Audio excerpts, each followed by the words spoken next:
నిద్రలో రకరకాలైన కలలు వస్తూ ఉంటాయి. ఈ కలలో రకరకాలైన వస్తువులు, జంతువులు వస్తూ ఉంటాయి. కలలో నెమలి కనిపిస్తే ఏమవుతుంది? కలలో నెమలి కనిపించడం శుభమా, అశుభమా తెలుసుకునే ప్రయత్నం చేద్దాం. హైందవ ధర్మంలో నెమలికి విశిష్ట స్థానం ఉంది. నెమలిని శ్రీకృష్ణుడికి ఇష్టమైన పక్షిగా భావిస్తారు. నెమలి సరస్వతికి, కార్తికేయుడి వాహనంగా కూడా చెబుతాం. నెమలి కలలో కనిపించడం మత సంప్రదాయం ప్రకారం శుభమని చెబుతారు. అయితే కొన్ని పరిస్థితుల్లో నెమలిని చూడడం అశుభంగా చెబుతారు.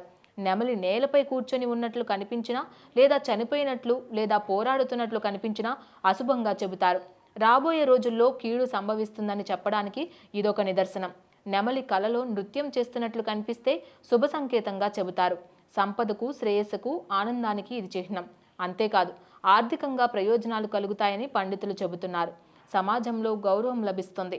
అంతేకాదు, కలలో నెమలిని పట్టుకున్నట్లు కనిపిస్తే రాబోయే కాలంలో పెద్ద విజయం లభిస్తుందని చెప్పడానికి ఇదొక సంకేతం. మీరు చేస్తున్న ప్రయత్నాల్లో విజయం సాధిస్తారని అర్థం చేసుకోవాలి. కలలో తెల్ల నెమలి కనిపించడం శుభ సంకేతం.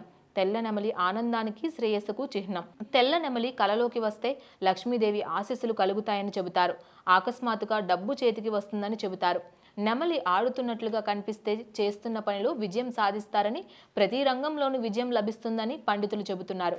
ఒకేసారి కలలో అనేక నెమళ్ళు కనిపిస్తే జీవితంలో అనూహ్యమైన మార్పులు జరగబోతున్నాయని అర్థం.